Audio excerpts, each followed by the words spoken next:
Hamıya salam dostlar, Sequdex kanalına xoş gəlmisiniz. Bugünkü videomda mən sizlərə SRF boşluğu haqqında danışacağam. Ümumiyyətlə SRF boşluğu nədir, niyə yaranır, bunun bypass yolları nələrdir və yaxud da ki, bu prevention yolları nələrdir, onlar haqqında danışacağam. İlk öncə danışaq ki, SRF boşluğu nədir? SRF boşluğu serverin özünü client kimi apardığı hallarda baş verilən bir boşluqdur. Bu nə deməkdir? Məsələn, hər hansı bir server var, bir web serverimiz var. Bura web yazın. Burada client var, yəni biz. Burada hər hansı bir resource serveri var, belə deyək. Məsələn, şəkillərin saxlandığı bir server olsun və ya da ki, başqa bir şey olsun. İstifadəçi sayta girir, bu hər hansı bir mağaza saytı və ya da ki, başqa bir şey ola bilər. Mağazada hər hansı bir məhsulu kliklədikdə, o mağazadakı məhsulun şəklini öz databazasına yox, gedib external başqa bir databazdan çəkib, onu userə göstərə bilər. Yəni, bunların olduğu hallar baş verir. O zaman server nə edir? Server özü bu şəkillərin yerləşdiyi serverə özü bir get request atır. Yəni server burada özünü client kimi aparır. Normalda request'i atmaq işini, yəni request'in göndərilməsi işini client yerinə yetirir. Bildiyimiz kimi server sadəcə respons verən tərəf olur. Amma indi gördüyümüz situasiyada isə web server özü bir get sorğusu göndərir və bundan aldığı cavabı bizə bir respons kimi qaytarır. Burada gördüyünüz kimi heç bir boşluq görünmür əslində. Ki normal olaraq web server məlumatları özündə saxlamaq istəmədiyinə görə gedir bunu üçüncü bir serverdən çəkib, gətirib respons olaraq bizə, yəni klientə göstərir. İndi boşluq harda yaranır? Bu web server request göndərən zaman, məsələn, belə bir request göndərir. Bu saytımız example olsun. Example.com-a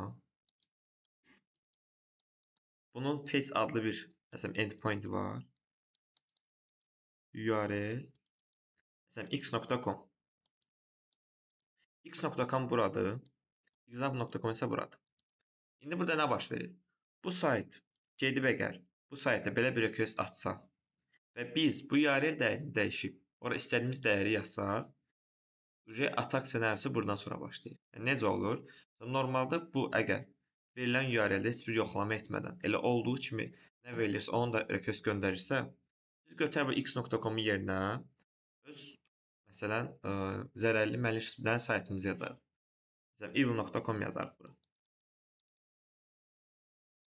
Bu gedib həmin sayta request atsa, onda SRF boşluğu tapmış olunur. Sən bir saytda məsələn SRF boşluğu tapdın. Okay. Bundan nə edə bilərsən? İndi ağlımıza əsas bu sual gəlir ki, biz bundan necə impact artırıb, necə belə qarşı tərəfə ziyan vura bilərik? O da necə ola bilər? Məsəl üçün, normalda bu gedib ancaq üçüncü tərəfə hər hansı bir saytda, məsələn x.com demişdik bayaq. Gedib ondan hər hansı bir bizə datanı çəkib gətirir. Əgər biz elə bilsək ki, bu URL dəyərinə 127001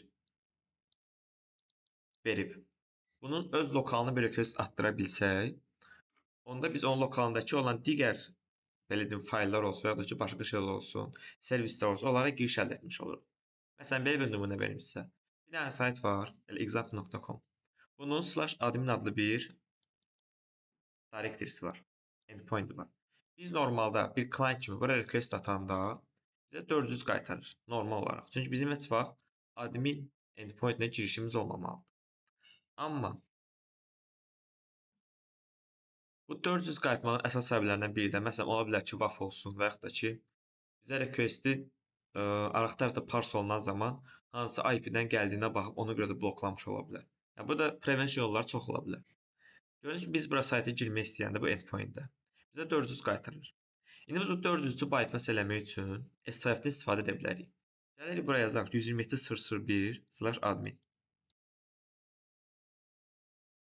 Bu zaman server, lokalda olan server, web server, öz içərisində olan /admin request atır. Burada WAF səni qoruya bilər. Çünki bu aslında lokalda baş verən bir prosesdir. Heç sonra bu external çıxa bilmir deyə WAF ancaq externaldan gələn trafikə baxa bilir. Internalda baş verən trafikə heç oxumaq olmur. Buna görə həm də kod tərəfli. Yəni, burada baxır ki, adam sorğu lokaldan gəlir adminə. Burada heç bir problem yoxdur. Ona görə sorğunda icazə verir ki, sən /adminə girə bilərsən. Götür bu URL dəyərinə. Birbaşa bunu yazsaq, bizə birbaşa admin səhifəsinin HTML kodu, yəni birbaşa admin paneli gəlib çıxa bilər. Bununla biz nə edə bilərik? Məsələn, biz burada 400 bypass olmuş bir sensitive endpoint-ə giriş əldə etmiş olduq. Bu üsullardan sadəcə biridir, məsələn. Başqa nə edə bilərik? Başqa məsəl üçün, indiki halda çox veb-saytlar cloud-dan istifadə edir. Məsələn, bu veb-saytı bayaq demişdim ki, gedir hər hansı üçüncü tərəfdən bir saytdan özünə bir məlumat gətirir. Həmçinin bəzi veb-saytlar gedir EVS-də, məsələn, S3 paketləri var ki, burada olan məsələn şəkillər saxlayır, fayllar saxlayır. Yəni öz resursu olmadığına görə gedib bunu cloud-da saxlayır. Buna giriş etmək üçün də sənə bir credential lazım olur AWS-də. Amazon Web Service-də. Bu credentiallar 169 254 169 254. Bu IP daxilində bir endpoint yerləşir. Və bu ancaq sənin görə biləcəyin private bir endpointdir. Yəni sən burada gedib AWS-in benim CLI-nə giriş eləyirsən. Buradan credential götürürsən. Girib S3 paketinə giriş edib oradakı faylları görə bilirsən və s. Yəni, bu ancaq lokalda baş verən bir şeydir. Biz URL dəyərinə gəlib bunu yazdıqda biz lokalda AWS credential ələ keçirmiş oluruq.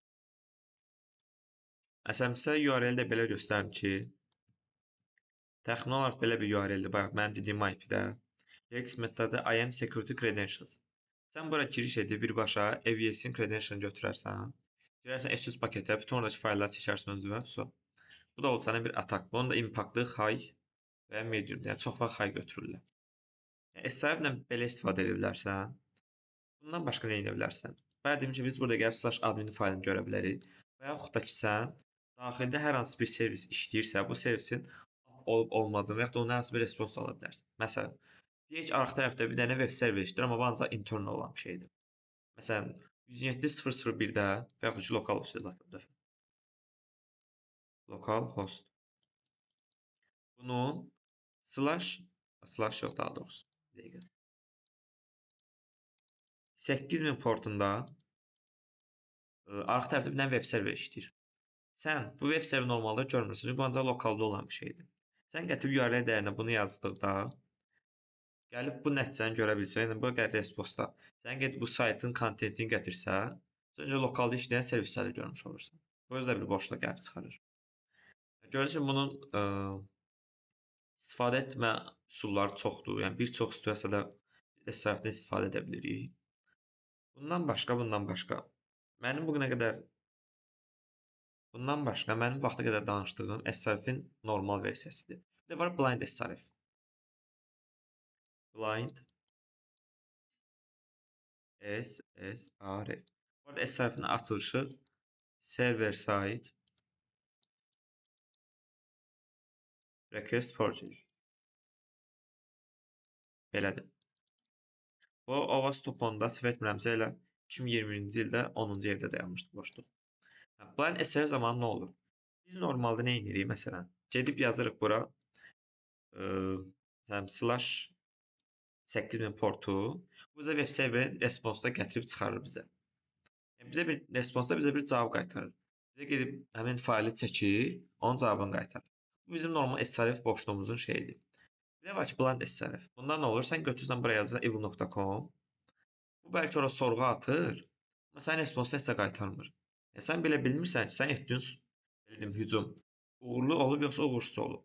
Yəni, belə hallar da ola bilər. Sən götürüb /admin yazdın, hə.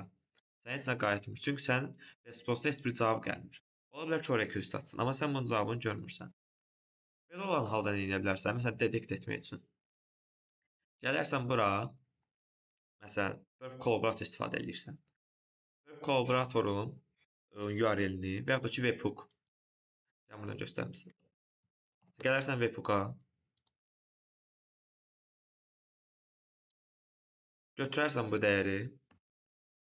Bu yüklənəcək yarımsadır. Hə. Bu dəyəri götürüb bunu yazarsan. Sonra gəlib buradan baxarsan ki, buna hər hansı bir request gəlib ya gəlməyib. Əgər bu request gəlibsə, okey, deməli sən blind SRF tapmısan. Gəlməyibsə, deməli heç nə. Prosta orada SRF yoxdur. Blind SRF-də nə edə bilərsən? Məsələn, sən lokalda işləyən servislərə aktiv olub olmamağına baxa bilərsən. Yəni, məncə ən belə işlədilə biləcək forması budur. Ki, məsələn, sən request göndərərsən ki, 127.0.0.1 bunun, məsələn, 22 portu SSH. Bu request göndərsən. Görürsən ki, Response-da sənə 200 OK gəlirsə, deməli OK, servis var. 400 not found da gələ bilər. Bu gəlsə demək ki, bu servis update down olub. Yəni bu servis arxada işləmir. Yəni mask götürərsən, atarsan introdura bu hissəni. Qoyarsan 1-dən məsələn, nə bilim, 1000-ci porta qədər. Bir hamısını yoxlayarsan, görərsən ki, servis ayıqdır, ayıq deyil. Yəni Blind SRF-dən də bu hallarda istifadə etmək olar. Ki prevention olaraq nə etmək olar? Məsələn, gəlib nə edərsə, ən bəsit fikirləşsək. Ki boşluğun əksəriyyətində biz prevention olaraq blacklist, whitelist istifadə edirik. Blacklist. Bir də whitelist. Bu yəqin ki, hamımızın bildiyi bir termindir. Blacklist nədir? Biz xüsusi URL-lər və ya dəyərləri bloklayırıq. Məsələn, ən bəsit. Götürərsən 169 metadata olan bloklayarsan, localhost sözünü bloklayarsan, 127.0.0.1-i bloklayarsan. Bunları blacklistə əlavə etsək, bununla biz hücumun qarşısını müəyyən qədər almış ola bilərik. Amma blacklistə baxanda whitelist həmişə bizdə daha belə etibarlı hesab olunur ki, yəni blacklisti bypass eləmək daha asandır, nəinki whitelisti. Whitelistdə necə eləyə bilərsən? Məsələn, burada bizim danışdığımız ssenaridə example.com x.com-a sorğu atırdı. Götürərsən whitelistə yazarsan ki, sorğu ancaq x.com-a yönləndirilsin. Yəni, sən ora başqa nə yazsan belə, o x.com-u görmədiyinə görə səni bloklayır. Yəni, sənin SR boşluğun işləməmiş halda gəlir. Düzdür, bunun da bypass olma metodu var ki, necə eləyə bilərsən. Gələrsən bura x.com yazıb, yazıb, arxasına məsələn evil.com yazarsan. Məsələn, firewall baxar ki, buna. Gördün, x.com var. OK, demək burada heç problem yoxdur. Bunun günləri backend-də. Ola bilsin ki, backend burada bunun yerinə götürüb bunu parse eləsin. Yəni request-i buna yox, buna göndərsin. OK, sən əgər işarəsini istifadə edib öz URL-i yazsan, bunu necə bypass etmiş ola bilərsən. Və yaxud da ki, buna oxşar bir metod da götürüb yazarsan ki, evil.com belə bir dənə DS qoyarsan, x.com. DS-dən sonra sonsuz baxmırlar çox vaxt saytda. Bunun çox da bir əhəmiyyəti yoxdur. Gəlib bura düşür və görür ki, evil.com var. Sənin request-i birbaşa bu endpoint-ə göndərir. Bunlar nə vaxt baş verir bilirsən mənim dediyim bu case-də? Əgər qarşı tərəfdə yoxlama, əgər saytda prosta x.com olub olmadığını yoxlayırsa, ki, yəni baxır ki, URL-ə əgər x.com varsa, OK, bunu göndərə bilərəm. Yoxsa bunu blokla. Əgər yoxlama bu formada olursa, OK, sən bunu istifadə edib bunu bypass eləyə bilərsən. Və yaxud da ki, götürərsən 127.0.0.1-dir. Bunu necə bypass eləyə bilərsən? Götürüb 127.1 yazarsan. Yəni, sən sıfırla yazmasan belə bununla bu eyni şeydir. Bunun heç bir fərqi yoxdur. Ola bilər ki, adam götürər bunu blacklistə atar, amma bunu atmaz. Sən bunu istifadə edib birbaşa request göndərərsən. Və yaxud da ki, götürüb bunun hex dəyərini atarsan. Götürərsən bunun hex dəyərini məsələn bu formadadır. Bu deməkdir. 127.0.0.1 deməkdir. Bunların fərqi yox. Prosta bu hex formatına çevirib yazılıb. Əgər qarşı tərəf bunu parse eləsə, OK. Sən ilə bunu bypass eləmiş olarsan. Blacklist. Həmçinin burada başqa nə etmək olar son olaraq? Belə eləyə bilərik ki, biz normalda URL hissəsinə gəlib necə yazırıq? Yazırıq ki, http x.com. Yəni biz bu HTTP metodu yerinə götürüb nə yazarıq? Yazarıq ki, file // etc. Baxın, bu case-də necə olur? Sən HTTP yazmırsan, götürüb fayl yazırsan. Fayla da geri bu etc pəstəbini yazırsan. Əgər qarşı tərəf bu şemanı birbaşa parse edib istifadə eləsə, gedib sən HTTP pəstəbini içərisini gətirə bilər. Bu istədiyin fayl ola bilər. Prosta mən ən belə çox istifadə olunan yazdım bura. Fayl ola bilər və yaxud da ki, başqa bu tipli şemalar var ki, onlardan istifadə edə bilərsən.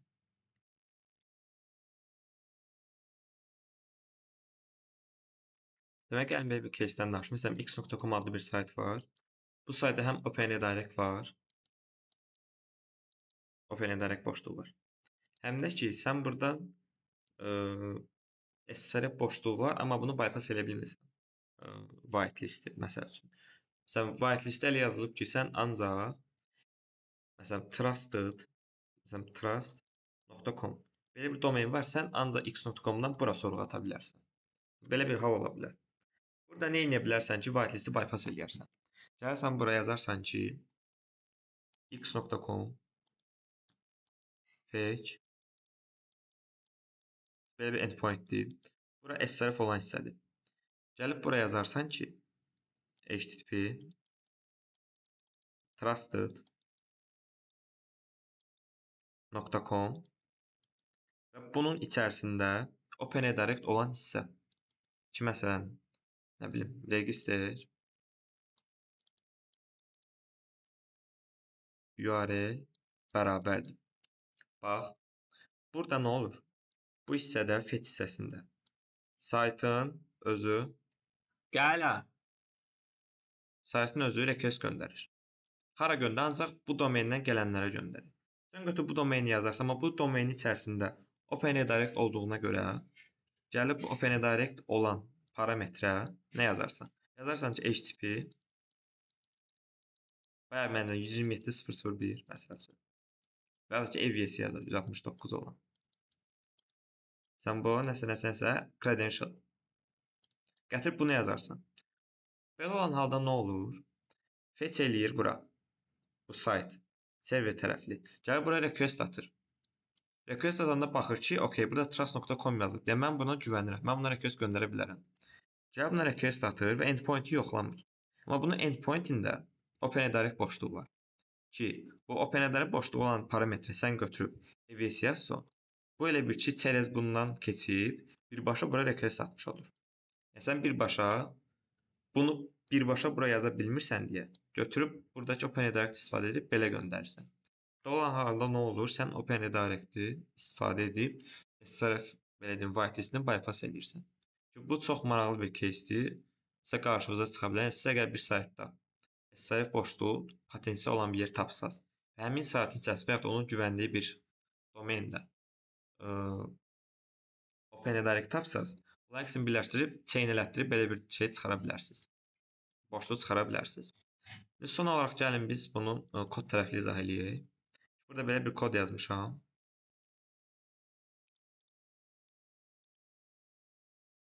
Kod çox sadədir əslində. Birinci gəlin vulnerable olan koda baxaq. Çox böyük. Neyini? Bizdən URL dəyərini alır. Target URL-i buna müəyyənləşdirir dəyəri. Daha sonra bir dənə curl sorğusu atır target URL-i. Görürsün, heç bir qoruma və ya da ki, başqa bir şey tətbiq eləmədi. Birbaşa URL atır. Sonra bunun responsunu gətirib bizə responsu echo eləyən bizə responsu çıxardır. Yəni, burada heç bir qoruma yoxdur, heç bir şey yoxdur. Sən birbaşa bura götürüb öz saytı yazsan ora request atacaq. Ora lokal hostu yazsan ora request atacaq. Bu ən belə bəsit kod nümunəsidir. İndi bunun daha belə secure olan versiyasına baxaq. Secure olan versiya necə eləyir? Gedir URL-i alır. Bunun allow domains adlı bir listi var. Array var ki, burada məsələn deyir ki, ancaq bu 3 domenindən gələn sorğulara mən güvənim. Yəni, mənim ancaq trust elədiyim domenlər bu üçüdür. Gəlib bu üçünə birinci bizdən dəyəri alır, URL dəyərini. Parsed URL dəyəridir. Sonra bunu burada if-lə yoxlayır ki, verilən dəyər bu allow domain içərisində var yoxsa yoxdur. Əgər varsa, nə edir? Götürə birbaşa buraya curl sorğusu atar. Və burada həmçinin götürür, for location-ı false edir. Bu nə deməkdir? Yəni, saytın başqa bir saytı redirect etməsi, 302 etməsinin qarşısını alır.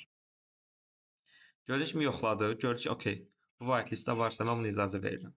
Whitelistdən yoxlayıb, əgər varsa icazə eləyir, request atır və bizə cavabını qaytarır respons. Əgər yoxsa bizə 400 qaytarır. Bu da belə ən bəsit, belə deyim, qorunma nümunəsidir ki, prosto 3 dənə domenə whitelist yazırsan, ondan bypass etməyə çalışırsan. Daha doğrusu prevention etməyə çalışırsan. Bunu da belə deyim ki, mənim dediyim üsuldan bypass etmək olar. SRF bu qədər idi. Yəni, ümid edirəm sizə faydalı oldu. Bacardığım qədər çalışdım ki, nisbətən sadə anlaşılır dildə izah edeyim ki, sıfırdan məlumatı olanlar və nəsə baxıb başa düşə bilsinlər. Video bu qədər idi. Ümid edirəm video sizə faydalı oldu. Əgər videonu bəyəndinizsə, videonu bəyənib bizə dəstək ola bilərsiniz. Həmçinin kanala abunə olaraq bizə dəstəyinizi göstərə bilərsiniz. Bu qədər. Hamınızı çox sağ olun. Görüşəndək.